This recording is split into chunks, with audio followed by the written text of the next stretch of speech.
నమస్కారం. యోవేరో 56 యూట్యూబ్ ఛానల్కి స్వాగతం. ఈనాటి ప్రత్యేకం ఉమ్మడి ఆంధ్రప్రదేశ్ రాష్ట్ర విభజన తరువాత 10 ఏళ్ళు జరిగిన తర్వాత తెలంగాణ వాళ్ళు నాన్ లోకల్ కేటగిరీని పూర్తిగా తొలగించినట్లుగా మనం ప్రకటించారు. తెలంగాణ ఈఏపీ సెట్లో 1, 2, 3, 5 ర్యాంకులు మన ఆంధ్ర విద్యార్థులకే వచ్చింది.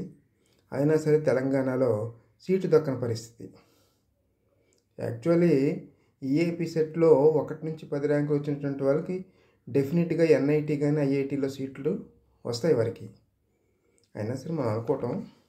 అదేవిధంగా ఇప్పుడు ఆంధ్రప్రదేశ్లో నాన్ లోకల్ కోటా 15% పూర్తిగా రద్దు చేశారు. తెలంగాణ వాళ్ళు ఆంధ్రాలో 15% సీట్లు రిజర్వేషన్కి ఉన్నత విద్య అంటే వృత్తి విద్య కానీ ఇంజనీరింగ్ కానీ డిగ్రీ కోర్సుల్లో ప్రవేశానికి ఈ 15% నాన్ లోకల్ రిజర్వేషన్ అనేటువంటిది రద్దు చేశారు. రాష్ట్ర విభజన 10 ఏళ్ళు అయిపోయింది కాబట్టి 10 ఏళ్ళ వరకే అది ఉంటుంది. ఈ నిబంధనలో కొన్ని మార్పులు తీసుకొచ్చారు. కన్వీనర్ కోటా కింద మనకు ఉన్నటువంటివి 70% సీట్లు, 30% ఎలాగ మీకు తెలిసినటువంటిది కదా, మేనేజ్మెంట్ కోటాకి వెళ్తుంది.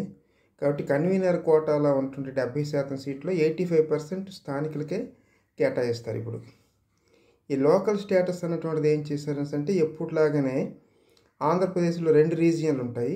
ఒకటి AU region, 2 SVU. Andhra university area కింద వచ్చినటువంటిది శ్రీకాకుళం, ఉమ్మడి శ్రీకాకుళం, విజయనగరం, విశాఖపట్నం, ఈస్ట్ వెస్ట్ గోదావరి, కృష్ణా, గుంటూరు జిల్లాలు ఆంధ్ర యూనివర్సిటీ పరిధిలోకి వస్తాయి. అదేవిధంగా శ్రీ వెంకటేశ్వర విశ్వవిద్యాలయం రీజియన్లోకి వచ్చినటువంటివి అనంతపురం, కర్నూలు, చిత్తూరు, కడప. ఇవి ఒకవేళ మన ఆంధ్ర రీజియన్ అటువంటి వారు అనంతపురంలో కానీ, కర్నూలులో కానీ, కడపలో కానీ, చిత్తూరులో కానీ ఉన్నటువంటి కళాశాలకు దేనికైనా అప్లై చేస్తే 15% రిజర్వేషన్ వర్తిస్తుంది. అలాగే అనంతపూర్, కర్నూలు, చిత్తూరు, కడప వాళ్ళు శ్రీకాకుళం, విజయనగరం, విశాఖపట్నం కళాశాలలో ప్రవేశానికి అప్లై చేస్తే 15% రిజర్వేషన్ నాన్ లోకల్ కింద వర్తిస్తుంది అన్నమాట.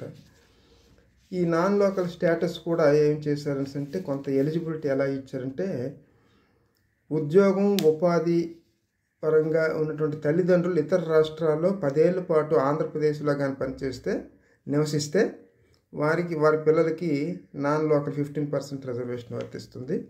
అదేవిధంగా విద్యార్థి కూడా 10 ఏళ్ల పాటు ఒకవేళ నివసించిన చదువుకున్న ఏపీలో ఉంటే వారికి వర్తిస్తుంది. తర్వాత 9th నుంచి ఇంటర్ వరకు 4 ఏళ్ల పాటు చదివినా సరే వర్తిస్తుంది. ఈ అర్హత పరీక్ష ముందు 4 ఏళ్ల పాటు ఉన్నా సరే వర్తిస్తుంది. ఎప్పుడైనా 7 ఏళ్ళు నివసించినా సరే వర్తిస్తుంది. కాబట్టి నాన్ లోకల్లో ఒక స్పష్టత ప్రభుత్వం ఇచ్చింది. పూర్తి వివరాలు Andhra Pradesh state council for higher education website నుంచి తెలుసుకోగలరు. Thank you.